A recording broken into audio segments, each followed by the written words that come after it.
Green building అంటే పర్యావరణ అనుకూలమైన భవనాలు. ఇంట్లోకి స్వచ్ఛమైన గాలి, వెలుతురు వచ్చేలా నిర్మాణ శైలి ఉంటుంది. విద్యుత్, నీటి వినియోగం తక్కువగా ఉంటుంది. వీలైనంత ఎక్కువగా సౌరశక్తిని వినియోగించుకోవడం, 5 స్టార్ రేటెడ్ విద్యుత్ గృహోపకరణాలు వాడడం, CFL బల్బులు వినియోగించడం, 60% నీటి వృధాను తగ్గించడం ఈ భవనాల్లో మరో ప్రత్యేకత. నిత్యావసరాలకు ఉపయోగించే నీరు బయటకు పంపకుండా వాటిని రీసైకిల్ చేసి తిరిగి మొక్కలకు, బాత్రూం అవసరాలకు ఉపయోగిస్తారు. ఇంటి ఆవరణలో ఇంకుడు గుంతలు ఏర్పాటు చేసుకుని ప్రతి వర్షపు నీటి బొట్టు నిల్వ చేసుకుని వాడుకునేలా తగిన ఏర్పాట్లు చేస్తారు. ఈ భవనాల నిర్మాణ వ్యయం సాధారణ భవనాలతో పోల్చితే దాదాపు 8 నుంచి 10% అధికంగా ఉంటుందని నిపుణులు చెబుతున్నారు. ఈ నేపథ్యంలో అపార్ట్మెంట్లో ఘన వ్యర్థాల నిర్వహణకు సంబంధించి ఇటీవల కేంద్ర ప్రభుత్వం కొత్త నియమ నిబంధనలు తీసుకొచ్చింది. అపార్ట్మెంట్లో కొత్త నియమ నిబంధనలు ఏంటి, ఎప్పటి నుంచి అమలు కానున్నాయి అనే అంశంపై ప్రత్యేక కథనం శ్రీనిలయంలో. అపార్ట్మెంట్లలో ఘన వ్యర్థాల నిర్వహణకు సంబంధించి కేంద్ర ప్రభుత్వం ఇటీవల కొత్త నియమ నిబంధనలను తీసుకొచ్చింది. ఇకపై ఘన వ్యర్థాలను అవి ఉత్పత్తి అవుతున్న చోటనే తప్పనిసరిగా విభజించాలి. పెద్ద మొత్తంలో వ్యర్థాలను ఉత్పత్తి చేసేవారికి మరిన్ని బాధ్యతల్ని నిర్దేశించింది. వ్యర్థాలను తడి, చెత్త, పొడి sanitary waste, special care waste అనే 4 రకాలుగా విభజించాలని తెలిపింది. ఈ అపార్ట్మెంటు కొత్త నియమ నిబంధనలు ఏప్రిల్ 1వ తేదీ నుంచి అమల్లోకొస్తాయని కేంద్ర పర్యావరణ శాఖ మంత్రి భూపేందర్ యాదవ్ తెలిపారు. కొత్త నిబంధనల ప్రకారం 20,000 చదరపు మీటర్ల కంటే ఎక్కువ ఫ్లోర్ ఏరియా కలిగినా లేదా రోజుకు 40,000 లీటర్ల నీటిని వినియోగించినా లేదా రోజుకు 100 కిలోలకు మించి ఘన వ్యర్థాలను ఉత్పత్తి చేస్తున్నా అలాంటి వాటిని బల్క్ వేస్ట్ జనరేటర్లుగా పేర్కొంటారు. కేంద్ర రాష్ట్ర ప్రభుత్వ విభాగాలుగా విభజించింది. స్థానిక సంస్థలు, public sector undertaking, institution, commercial ఎస్టాబ్లిష్మెంట్లు, రెసిడెన్షియల్ సొసైటీలు ఈ కేటగిరీలోకొస్తాయి. ఇవన్నీ తమ దగ్గర ఉత్పత్తయ్యే వ్యర్థాలను సేకరించి రవాణా చేసి పర్యావరణ హిత నిబంధనలను అనుసరించి ప్రాసెస్ చేయాల్సి ఉంటుంది. దీనివల్ల అర్బన్ లోకల్ బాడీస్పై భారం తగ్గడమే కాకుండా వ్యర్థాలను నిర్వహణ వికేంద్రీకృతం అవుతుందని తెలిపారు. ఐజీబీసీ కూడా ఏం చేసినదంటే ఈ యొక్క మేము మ్యాండేటరీ చేసినప్పుడు ఈ రేటింగ్ అనేది మా దగ్గరికి వచ్చినప్పుడు మేము అక్కడ ఒక రూల్ పెట్టుతున్నాం. మీ ఇంట్లో ఉన్న వేస్ట్ మీరు బయట పడేసేటప్పుడు సెగ్రిగేట్ చేయమంటున్నాం. వేస్ట్ను సాలిడ్ వేస్ట్ మేనేజ్మెంట్ రూల్స్ అని 2026 గవర్నమెంట్ ఆఫ్ ఇండియా ఇప్పుడు కొత్తగా తీసుకొచ్చింది. మన ఇంట్లో నుంచి బయటికి వెళ్ళే వేస్ట్ను ఒకటి వెట్ వేస్ట్ అని, ఒకటి డ్రై వేస్ట్ అని, ఒకటి శానిటరీ వేస్ట్ అని, ఇంకోటి స్పెషల్ కేర్ వేస్ట్ అని కూడా ఉన్నది. ఈ 4 విధాలు కూడా మీరు వేస్ట్ సపరేట్ చేస్తూ వీటిని ఎవరైతే ఏజెన్సీస్ ఉన్నాయి ఎవరైతే లిఫ్ట్ చేస్తున్నారో వాళ్లకు మనం ఇవ్వగలిగితే వాళ్ళు సపరేట్గా తీసుకెళ్ళి మీరు ప్రాసెస్ చేసుకుంటారు. ఇప్పుడు ఏంటంటే ఇప్పుడు ఏమవుతుంది, మన మొత్తం మున్సిపల్ చెత్త అంతా తీసుకెళ్ళి డంప్ చేస్తున్నారట. హ్యూజ్ డంప్ చేస్తే అక్కడ పెద్ద వాతావరణం పొల్యూట్ అయిపోయి నైబర్హుడ్లో కూడా ఇబ్బంది కలుగుతూ ఉంది. ఆ విధంగా ల్యాండ్ ఫిల్కు బర్డన్ చేయకుండా ల్యాండ్ ఫిల్ తగ్గించడానికి వరకు కూడా ఈ యొక్క రీసైక్లింగ్ చేయడం అనేది ప్రత్యేకంగా గవర్నమెంట్ ఆఫ్ ఇండియా ఉద్దేశము. ఈ మధ్య కాలంలో వచ్చిన గేటెడ్ కమ్యూనిటీస్లో చాలా వరకు పెద్ద కమ్యూనిటీస్లో అందరూ కూడా ఈ విధంగా చేస్తున్నారు, సెగ్రిగేషన్ చేస్తున్నారు, తర్వాత కంపోజ్ చేసుకుని వాడుకుంటున్నారు. తర్వాత ఇప్పుడు వచ్చే మల్టీ స్టోరీ బిల్డింగ్స్లో, స్కై స్క్రేపర్స్లో చూటు పెడుతున్నారు. పైనుంచి ఒక సపరేట్ చూటు పెట్టి అక్కడ ఫ్లాట్ ఓనర్స్ సెగ్రిగేట్ చేసుకోవాలి. డ్రై వేస్ట్ను వెట్ వేస్ట్ సెగ్రిగేట్ చేసుకుంటే ఆ చూట్లో 2 ఉంటాయి విండోస్. ఆ విండోస్ ద్వారా వేస్తే కింద సపరేట్గా బిన్లో వచ్చి పడతాయి. కాబట్టి ఎవరైతే అవుట్సోర్సింగ్ ఏజెన్సీ ఉన్నారో వాళ్ళు తీసుకెళ్ళి వాళ్ళు రీసైకిల్ చేసుకుంటారు. సో ఇన్ఫ్యాక్ట్ ఒక విధంగా అనుకుంటే ఈ వేస్ట్ ఏదైతే ఉందో అపార్ట్మెంట్స్ బయటికి పోయేది దీన్ని మనం అమ్ముకోవచ్చు. ఒకరోజు డిమాండ్ వస్తుంది, దీన్ని మనం అమ్ముకోవచ్చు, డబ్బులు చేసుకోవచ్చు. దీంతో my duty as a stake holder, as a person representing in the industry, I always think out of the box. So ఇలాంటి మనం ఇన్సెంటివ్స్ అనట్లేదని వాళ్ళు ఖర్చు పెడుతున్నారు, వాళ్ళకి రీయింబర్స్మెంట్ ఇవ్వండి. ప్రతి సిటిజన్ కూడా రెస్పాన్సిబుల్, వాళ్ళు ముందుకు వస్తారు, చేస్తారు. ఓన్లీ అవేర్నెస్ ఒకటి తక్కువ ఉంది. హైదరాబాద్ లాంటి మహానగరంలో సొంత ఇల్లు, ప్లాటు సగటు మనిషి జీవితకాల స్వప్నం. నగరంలో సొంతిల్లు ప్రతి సామాన్యుడి కల. ప్రస్తుతం భార్యాభర్తలు ఇద్దరూ సంపాదిస్తున్న కుటుంబాలు పెరగడంతో కొనుగోలు సామర్థ్యం కూడా పెరిగింది. రియల్ ఎస్టేట్ మార్కెట్ మొదటి నుంచి పశ్చిమ హైదరాబాద్లో అత్యధిక వాటాను కలిగి ఉంది. ఐటీ రంగం ఇక్కడ స్థిరపడ్డంతో అభివృద్ధి కూడా ఇక్కడే ఎక్కువ కనిపిస్తూ విదేశాలను తలపిస్తుంది. ముఖ్యంగా ఐటీ రంగం, outer ring road, international schools, hospitals ఉండడంతో ఈ ప్రాంతం వైపు భవిష్యత్తు అవసరాల కోసం పెట్టుబడి పెడుతున్నారు. ముఖ్యంగా బాచుపల్లి ప్రాంతం కల్పవల్లిగా మారింది. రోజురోజుకు బాచుపల్లి పరిసరాల్లో పెద్ద ఎత్తున ఎత్తైన నిర్మాణాలు వెలుస్తున్నాయి. జోరుగా అపార్ట్మెంట్ సముదాయాలు, గేటెడ్ కాలనీలతో ఈ ప్రాంతం రూపురేఖలు పూర్తిగా మారిపోయాయి. కొనుగోలుదారులు సైతం మియాపూర్ బాచుపల్లి వైపు కొనుగోలు చేయడానికి ఆసక్తి చూపిస్తున్నారు. మరి ఈ నేపథ్యంలో హైదరాబాద్కు పశ్చిమ వైపు రియల్ రంగ అభివృద్ధిపై ప్రత్యేక కథనం శ్రీనిలయం స్థిరాస్తిలో.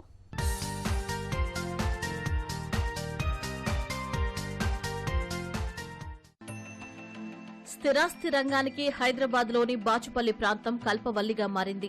పరిసరాల్లో భవన నిర్మాణాలు పెద్ద ఎత్తున వెలుస్తున్నాయి. జోరుగా సాగుతున్న అపార్ట్మెంటు సముదాయాలు, గేటెడ్ కాలనీలతో ఈ ప్రాంతం రూపురేఖలు పూర్తిగా మారనున్నాయి. ఆయా సంస్థలు ఆధునికతతో భవన నిర్మాణం చేపడుతున్నాయి. కొనుగోలుదారులు సైతం అలాంటి వాటి వైపే ఆసక్తి చూపుతూ ఉండడం విశేషం. వాస్తవానికి బాచుపల్లి పంచాయతీగా ఉన్నప్పుడు 20 ఏళ్ల క్రితమే స్థిరాస్తికి ఇక్కడ బీజం పడింది. అప్పట్నుంచి మొదలైన ఆ రంగం అంచులంచులుగా పురోగమించింది. 2011 జనాభా లెక్కల ప్రకారం ఈ ప్రాంతంలో కేవలం 5,000 జనాభా ఉండేది. ప్రస్తుతం ఆ సంఖ్య 1,00,000కు పైగా చేరడం విశేషం. ప్రధానంగా ఇక్కడ అంతర్జాతీయ ప్రమాణాలతో కూడిన విద్యా సంస్థలు, రాష్ట్ర స్థాయిలో మొదటి వరుసలో నిలిచే ఇంజనీరింగ్ కళాశాలలు వంటివి ఉన్నాయి.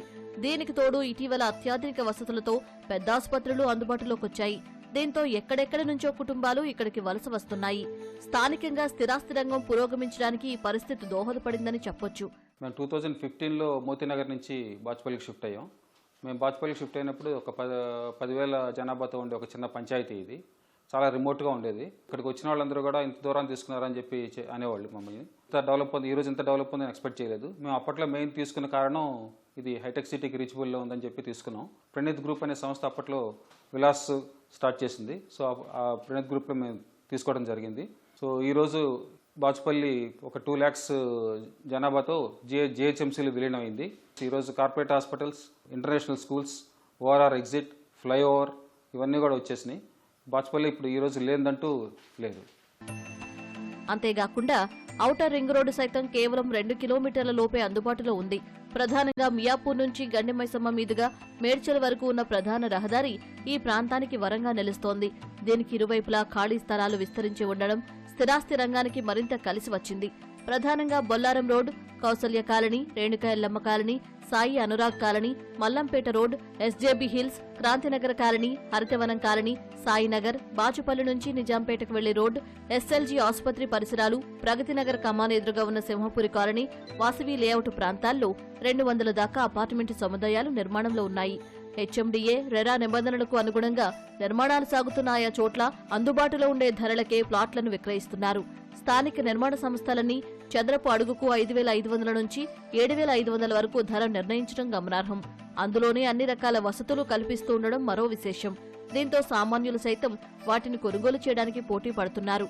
బాచుపల్లి పరిసరాల్లో ఇప్పటికే 20 దాకా గేటెడ్ కాలనీలు ఉండగా ప్రస్తుతం మరిన్ని నిర్మాణ దశలో ఉన్నాయి.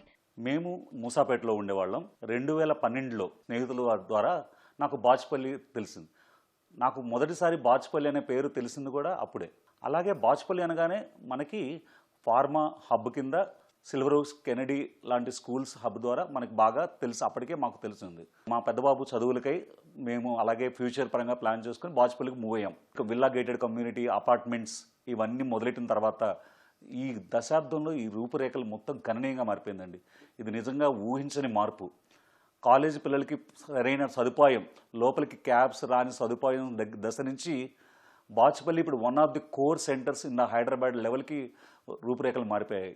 ఓఆర్ఆర్ దగ్గరగా రావడం, అలాగే అటు ఆంధ్ర వెళ్ళాలన్నా ఇటు ఓఆర్ఆర్లో డిఫరెంట్ ప్లేస్కి వెళ్ళాలన్నా కనెక్టివిటీ ఉండడం, అన్ని సదుపాయాలు మియాపూర్, కుకట్పల్లి, జేఎన్టీ ఇలాంటి మేజర్ ప్లేసెస్ దగ్గరగా ఉండడం ఒక రకంగా ఈ పార్ట్ ఆఫ్ ది ప్లేస్కి బాగా పేరు తెచ్చింది.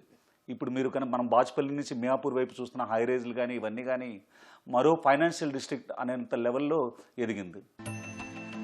సువిశాలమైన ప్రదేశంలో ఆధునిక హంగులతో కూడిన వసతులను కల్పిస్తున్నారు. దాంతో ఇక్కడ నిర్మిస్తున్న విల్లాలు భవిష్యత్తులో స్థిరాస్తి రంగానికి ఊతమివ్వనున్నాయి. ప్రధానంగా బాచుపల్లికి నలువైపులా ఉన్న మల్లంపేట, గండిమైసమ్మ, నిజాంపేట, మియాపూర్ మార్గాల్లో విల్లాల సంస్కృతి ఎక్కువగా విస్తరిస్తోంది. ఇవన్నీ పూర్తయితే బాచుపల్లి స్వరూపం కొంగొత్త తరహాలో దర్శనమివ్వబోతోంది. మనం వాడే వస్తువైనా, ధరించే దుస్తులైనా మన శరీరానికి సౌకర్యాన్ని ఇచ్చినప్పుడే మనసు ప్రశాంతంగా ఉంటుంది. ఇంటీరియర్కు ఈ సూత్రం వర్తిస్తుందంటున్నారు నిపుణులు. నచ్చిన ఫర్నిచర్తో ఇంటిని అలంకరించుకుంటే సౌకర్యవంతంగానే కాదు, మనసుకు ఎంత సంతోషంగా ఉంటుందో మాటల్లో చెప్పలేం. పైగా ఎంతసేపైనా అక్కడే ఉండాలనిపిస్తుంది. ఇదే పరోక్షంగా మానసిక ఆరోగ్యాన్ని సొంతం చేస్తుందట. అందుకే నచ్చినట్లుగా ఇంటిని అలంకరించుకుంటే రోజువారీ ఒత్తిళ్లు, ఆందోళనలు దూరమై హ్యాపీగా ఉండవచ్చని పలు అధ్యయనాలు చెబుతున్నాయి. మరి ఇంటీరియర్ డిజైనింగ్ మానసిక ఆరోగ్యంపై ఎలాంటి సానుకూల ప్రభావం చూపుతుందో తెలుసుకుందాం.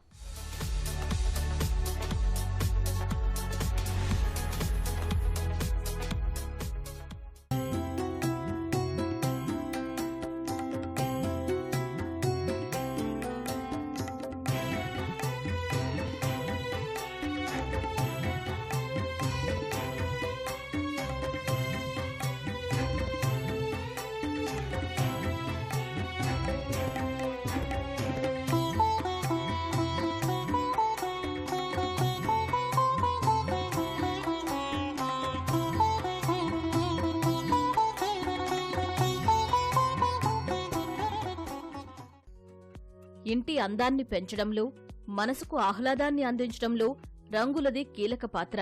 నచ్చిన రంగుల్ని ఎంచుకుంటే అటు సౌకర్యంగా, ఇటు ప్రశాంతంగా అనిపిస్తుంది.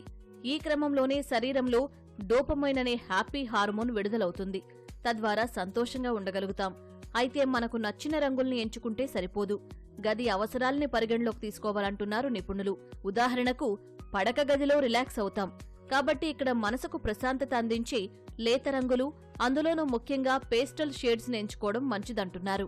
అదే కిచెన్లో పనిచేసే సమయంలో ఉత్సాహంగా, చురుగ్గా ఉంటేనే పనులు సమయానికి పూర్తవుతాయి. కాబట్టి ఈ గదికి ఎరుపు, ఆరెంజ్ వంటి రంగులు నప్పుతాయంటున్నారు. ఇలా గది ప్రత్యేకతలను బట్టి రంగుల్ని ఎంచుకుంటే అది ఆటోమేటిక్గా మనసుపై సానుకూల ప్రభావం చూపుతుందని నిపుణులు చెబుతున్నారు. ఇంటి అలంకరణ విషయంలో ఒక్కొక్కరికి ఒక్కో అభిరుచి ఉంటుంది. కొందరు తమ ఇల్లు మోడ్రన్ గా ఉండాలని కోరుకుంటే మరికొందరు వింటేజ్ థీమ్ ని ఎంచుకుంటూ ఉంటారు. అయితే ఎవరి ఇష్టాలు ఎలా ఉన్నా బయోఫిలిక్ ఇంటీరియర్ ట్రెండ్ మాత్రం ఇటు ఆరోగ్యాన్నిస్తూనే అటు మానసిక ప్రశాంతతను, సౌకర్యాన్ని సొంతం చేస్తుందని నిపుణులు చెబుతున్నారు. ఇందుకు కారణం ఈ డిజైనింగ్ కోసం వాడే అలంకరణ వస్తువులన్నీ పర్యావరణ హితమైన ఉత్పత్తులతో తయారు చేయడమే. చెక్క, మట్టి, ఓక్ చెట్టు బెరడు, రాటెన్, ఉన్ని వంటి ప్రకృతి అందించే మెటీరియల్స్ ని ఈ వస్తువుల తయారీలో ఉపయోగిస్తూ ఉంటారు డిజైనర్లు. బయోఫిలిక్ ఇంటీరియర్లో భాగంగా ఇలా గృహాలంకరణ వస్తువులే కాదు, ఇంట్లోనే గోడకు లేదంటే ఓ మూలన చిన్నపాటి గార్డెన్లా పచ్చదనాన్ని ఏర్పాటు చేసుకోవడం, ప్రకృతి రమణీయతతో కూడిన ఆర్ట్ వర్క్ కి ఇంట్లో చోటివ్వడం వంటివి దీని కిందకే వస్తాయి. ఈ తరహా ఫర్నిచర్, గృహాలంకరణ వస్తువులతో మానసిక ఒత్తిళ్లు, ఆందోళనలు తగ్గి ప్రశాంతత చేకూరుతుందని పలు అధ్యయనాల్లోనూ తేలింది. ఆర్కిటెక్ట్స్, ఇంటీరియర్స్ ఉన్నారనుకోండి, వాళ్ళు యూజువల్గా అబ్స్ట్రాక్ట్ ఫార్మ్స్ కానివ్వండి, బర్డ్స్, నేచర్, లేకుంటే ఇప్పుడు మీకు గోవు తర్వాత లోటస్ లాగా ఉంటాయి అవి, ఇలా ఎక్కువగా అడుగుతారు. కానీ ఇప్పుడు కొంతమంది క్లయింట్స్ ఉన్నారు, ప్రతి వాళ్ళు ఏం చేస్తారంటే నాకు ఒక వెంకటేశ్వర స్వామి కానివ్వండి, లేకుంటే వినాయకుడు కానివ్వండి మెయిన్ డోర్ ముందర అలా వచ్చేలాగా, లేకుంటే శివుడు అనుకోండి, వినాయకుడు అనుకోండి, అలా ప్రతిది ఒకటి వాళ్ళు అడుగుతూ ఉంటారు. యూజువల్గా it depends on the project to project అండి. అంటే ఏ డిజైను, ఏ సబ్జెక్టు, దాంట్లో ఎంత వర్క్ ఉంది అనేది దాన్ని బట్టే ఉంటుంది. కానీ యూజువల్గా చెప్పాలంటే మనకు అరౌండ్ 2500, 3000 నుంచి మొదలవుతాయండి. ఇదేంటంటే ఒక వాటర్ కలర్ ఎఫెక్ట్ అండి. Client Seema garu, she want, because they are Rajasthanis, వాళ్ళకేంటంటే ఒక రాజస్థానీ కైండ్ ఆఫ్ ఆర్ట్ కావాలన్నారు. సో అక్కడ ఏంటి అంటే మనకి ఆ బ్యాక్గ్రౌండ్ ఎన్వైరన్మెంట్ చూసినా కానివ్వండి, వాళ్ళు పూజించేది కూడా కృష్ణుడినే కాబట్టి, so something related to that కావాలి అన్నప్పుడు ఆ నెమళ్ళు, ఆ నేచర్ ఎన్వైరన్మెంట్, దానికోసం అలా యూజ్ చేసాము. బేసిక్గా ఏంటి అంటే ఇది water colour technique. But one of my friends వాళ్ళు ఏం చేశారంటే, బికాజ్ వీ వర్క్ టుగెదర్, దీన్ని మొత్తము ఇక్కడ మెషిన్ తీసుకొచ్చి దీని పైన ప్రింట్ చేశారు. ఒకటేమో హ్యాండ్ మేడ్ టెక్నిక్ ఉంటుంది, ఒకటి మెషిన్ మేడ్ టెక్నిక్ ఉంటుంది. ఇది లివింగ్ రూమ్ అండి. ఇక్కడ ఏంటి అంటే ద మూమెంట్ మీరు ఇంట్లోకి రాగానే, ఒకళ్ళ ఇంట్లోకి వచ్చాము అన్నప్పుడు ఆ ఫస్ట్ ఫేస్ అనేది, ఆ బ్యూటీ అనేది ఈ లివింగ్ రూమ్ నుంచి మొదలవుతుంది. సో అక్కడేంటంటే మనము ఎంత బ్యూటిఫై చేసాము అంటే ఆ ఇంటి వాళ్ళ గురించి మనము అంత రెప్లికేట్ చేయొచ్చు. అందుకనే ఇది లివింగ్ రూమ్లో మనం ఇలా క్రియేట్ చేసాం. ఇది లివింగ్ రూమ్ అండి. సో వాళ్ళకేంటి అంటే ఒక రాధాకృష్ణ కావాలి, అది ప్రేమకు చిహ్నంగా ఉండాలి, ఏదో పూజ దానికి లాగా ఉండకూడదు. ఇక్కడ ఏంటి అంటే ఆ ఎఫెక్ట్, ఆ ప్రేమ అనేది దానికి రిఫ్లెక్ట్ కావాలి అని చెప్తే దెన్ ఐ సెలెక్టెడ్ దిస్ అండి. క్లేలో మొత్తము ఫార్మేషన్ చేసి దాన్ని ఫైబర్ మోల్డ్ చేసి ఎవ్రీ స్టెప్లో నేను వాళ్ళ హస్బెండ్కి అన్నీ చూపిస్తూ చేసామండి. లివింగ్ రూమ్లో ఏంటంటే మెయిన్ డోర్కి ఎగ్జాక్ట్గా ఆపోజిట్లో ఉంది. మనకి ఒకసారి డోర్ ఓపెన్ చేయగానే మనకి ఈవినింగ్ టైంలో ట్వైలైట్స్ అంటే ఇప్పుడు మీకు వామ్ లైట్స్ కానివ్వండి ఇట్లాంటివి పెట్టినప్పుడు చాలా సూదింగ్ ఎఫెక్ట్ ఉంటుంది.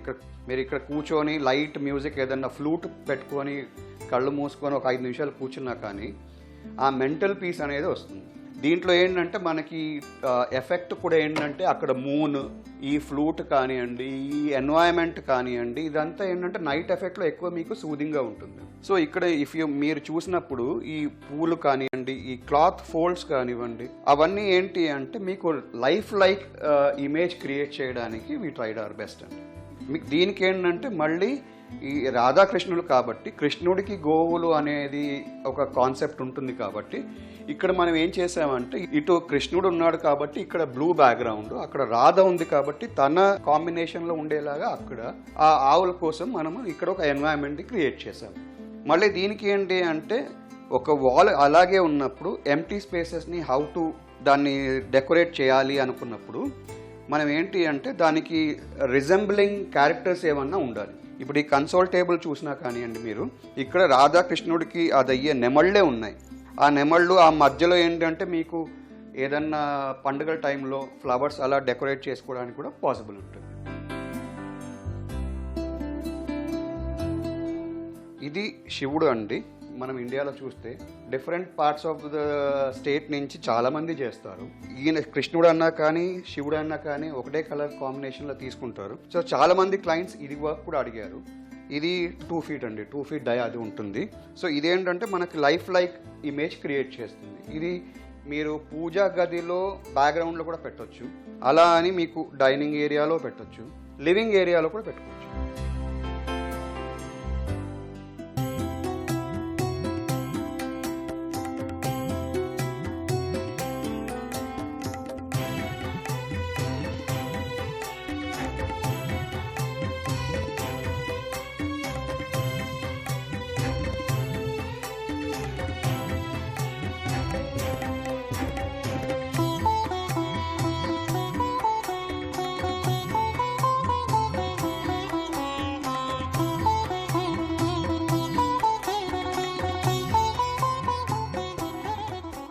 ఇల్లు, ఇళ్ల స్థలాలు, అపార్ట్మెంటు కొనే ముందుగా వాస్తును పరిశీలిస్తూ ఉంటారు.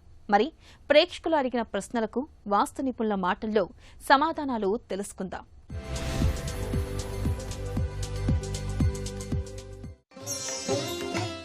వాస్తు ప్రకారం వంటగది ఆగ్నేయంలో ఎందుకుండాలి? ఇక్కడ ఉదాహరణకి ఈస్ట్ ఫేసింగ్ తీసుకున్నాం. ఈస్ట్ ఫేసింగ్ తీసుకున్నప్పుడు, ఈస్ట్ రాజవీధి తీసుకున్నప్పుడు, తూర్పు ఆగ్నేయంలో ఇలా మెట్లు ఇచ్చినప్పుడు ఈ విధంగా గృహం అనేటువంటిది మనం గృహ పదం నిర్ణయించినప్పుడు ఇది ఆగ్నేయం మూల, ఇది తూర్పు ఆగ్నేయం, తర్వాత తూర్పు ఈశాన్యం, ఈశాన్యం, తర్వాత ఉత్తర ఈశాన్యం, ఉత్తరం. ఇలా గర్భం నుండి మనం తీసుకున్నప్పుడు తూర్పు ఆగ్నేయం అంటే ఈస్ట్ ఆఫ్ సౌత్ ఈస్ట్ అనేటువంటిది. ఇక్కడ విదిరికాదేవి అనేటువంటి అధిదేవత ఉంటుంది. ఈ విదిరికాదేవి అనేటువంటి అధిదేవత నిప్పుని యాక్సెప్ట్ చేస్తుంది. అంటే అక్కడ మీరు ఎంత వంటలు వండితే ఆవిడ అంతా సంతసిస్తుంది అంటంలో అతిశయోక్తి లేదు. ఎప్పుడూ కూడా కిచెన్లో మూలలు స్టవ్వులు ఉండరాదు. అంటే ఆగ్నేయం మూల స్టవ్వులు ఉండరాదు. స్టవ్ పెట్టి ఇక్కడ చేయకూడదు. అదేవిధంగా కొంతమంది చూస్తున్నాం, ఇక్కడ వెట్ కిచెను, డ్రై కిచెను అని చెప్పేసి సగం వరకు కట్ చేసి ఇక్కడ ఒక స్టవ్ పెడుతున్నారు, ఇక్కడ ఒక స్టవ్ పెడుతున్నారు. పొరపాటున కూడా అలా 2 స్టవ్వులు ఒక చోట పెట్టకూడదు. ఇది చాలా ముఖ్యమైనటువంటి విషయం. వాస్తు శాస్త్రంలో ఎప్పుడూ కూడా 2 స్టవ్వులు పక్క పక్కన పెట్టకూడదు. అదేవిధంగా ఇక్కడ విదిరికాదేవి అనేటువంటి అధిదేవత దగ్గర ఎప్పుడైతే మనం ఆ యొక్క స్టవ్ను పెట్టి వండుకున్నామో ఎలాంటి ఇబ్బంది లేదు. అయితే ఏం చేస్తున్నారంటే ఇక్కడ దక్షిణం వైపు పెడుతున్నారు కొంతమంది. అంటే ఇక్కడంతా కూడా మీకు ప్లేస్ లేక ఇదంతా సింకు ఇదంతా ఇచ్చేసి ఇక్కడంతా కంజెస్టెడ్గా ఉంటుందని ఇటువైపు డిజైన్ చేస్తున్నారు. అంటే సౌత్ వైపు తిరిగి వంట చేయొచ్చా, పొరపాటున కూడా చేయకూడదు. ఏదైతే ఈ కిచెన్ డిజైన్ చేశామో ఈ కిచెన్ మిడ్ లైన్ ఏదైతే ఉందో మిడ్ లైన్లోనే స్టవ్ పెట్టుకోవాలి. ఇదొక 10 feet తీసుకుంటే 5 feetలో స్టవ్ ఉండాలి. అంటే స్టవ్ మిడ్ లైన్ కూడా 5 feetలోనే ఉండాలి. ఇదొక 12 feet తీసుకుంటే 6 feetలోనే స్టవ్ మిడ్ లైన్ కూడా ఉండాలి. ఇది చాలా ముఖ్యమైన విషయం. ఇక్కడేమో సింక్ డిజైన్ చేస్తారు, ఈ పక్కనే అయిపోతుంది, దాన్ని బట్టి ఇటు జరిపేస్తారు మూలకి. పొరపాటున కూడా అట్లా జరపకూడదు. అదేవిధంగా కొంతమంది సింకుని దక్షిణ ఆగ్నేయం వైపు షిఫ్ట్ చేసి ఇది ఇక్కడ పెట్టుకుంటారు. అలాంటి ఇబ్బంది ఏం లేదు. ఇక్కడ మీకు సింక్ అనేటువంటిది దక్షిణ ఆగ్నేయంలో ఉండొచ్చు. ఇక్కడ నుండి యూటిలిటీ డోర్ ఇచ్చేసి ఇక్కడ నుండి తీసుకోవచ్చు. తూర్పు ఆగ్నేయంలో నీటి పారుదల ఉండకూడదు, ఎందుకంటే నిప్పు నీరు ఒక చోట ఉండలేవు కదా. కాబట్టి తూర్పు ఆగ్నేయంలో సింక్ అనేటువంటిది ఉండదు. దక్షిణ ఆగ్నేయంలో పెట్టుకోవచ్చు. దక్షిణ ఆగ్నేయంలో కూడా సింక్ ఎట్లా పెడతాం, దీన్ని 3 భాగాలు చేస్తాం. 3 భాగంలో 1, 2లో ఉండొచ్చు, 3వ భాగంలోకి వెళ్ళకూడదు సింక్ అనేటువంటిది. కాబట్టి ఇలా నిర్ణయం చేసుకొని ఆ యొక్క స్టవ్ అనేటువంటిది మనం పెట్టుకోవాలి. అదేవిధంగా కొన్ని చూస్తూ ఉంటాం. సౌత్ రాజవీధి మీకు ఇక్కడ ఈ విధంగా దక్షిణ నైరుతిలో స్టెప్స్ ఉన్నాయి. ఇక్కడే మీకు హాల్ అనేటువంటిది ఇస్తారు. కొంతమంది ఇక్కడ కిచెన్ ఇవ్వరు, ఎందుకంటే కంజెస్టెడ్ అయిపోతుంది, ఇది నేరోగా ఉంటుంది స్థలం. ఇక్కడే ఎంటర్ అవ్వాలి కాబట్టి ఇక్కడ మీకు ఇదంతా కూడా కిచెన్ ఇచ్చేస్తారు. కిచెన్ ఇవ్వకుండా హాల్ ఇచ్చేస్తారు. అలాంటప్పుడు ఈ కిచెన్ని వాయువ్యంలోకి షిఫ్ట్ చేస్తారు. వాయువ్యంలోకి షిఫ్ట్ చేసినప్పుడు చాలామంది తెలియక ఈ యొక్క గోడకి తూర్పు అభిముఖంగా వంట చేస్తారు. ఇది పొరపాటున కూడా అలా చెయ్యకూడదు. ఎప్పుడైతే వాయువ్యంలో కిచెన్ పెట్టామో మనం పశ్చిమ అభిముఖంగా మాత్రమే చేయాలి. ఇక్కడ వెస్ట్ అభిముఖంగా మాత్రమే పెట్టుకోవాలి. అది కూడా గృహపిండానికి 9 inches వాల్లోనే మనకి ఈ యొక్క స్టవ్ ప్లాట్ఫామ్ ఉండాలి. ఎప్పుడూ కూడా బయటకే ఉండాలి, లోపలికి ఇంటి గర్భం వైపుకి రాకూడదు. ఇక్కడ ఏమవుతుంది, ఇక్కడ మీరు పెట్టడం వల్ల ఇంటి లోపలికి వచ్చేస్తుంది ఈ స్టవ్ ప్లాట్ఫామ్ అనేటువంటిది వాయువ్యంలో. పొరపాటున కూడా అలా పెట్టకూడదు. ఇక్కడ ఏదైతే ఉందో ఈ 9 inches వాల్ ఏదైతే ఉందో 9 inches వాల్కి ఆనిచ్చి ఇక్కడ స్టవ్ పెట్టుకోవాలి. ఇక్కడ మిడ్ చూసుకొని ఈ మిడ్ జోన్లో స్టవ్ పెట్టుకొని వెస్ట్ వైపు చూస్తూ మాత్రమే వంట చేయాలి. ఈ యొక్క స్థల పదానికి ఏది ఆనుకొని ఉండకూడదు. ఇది రూల్.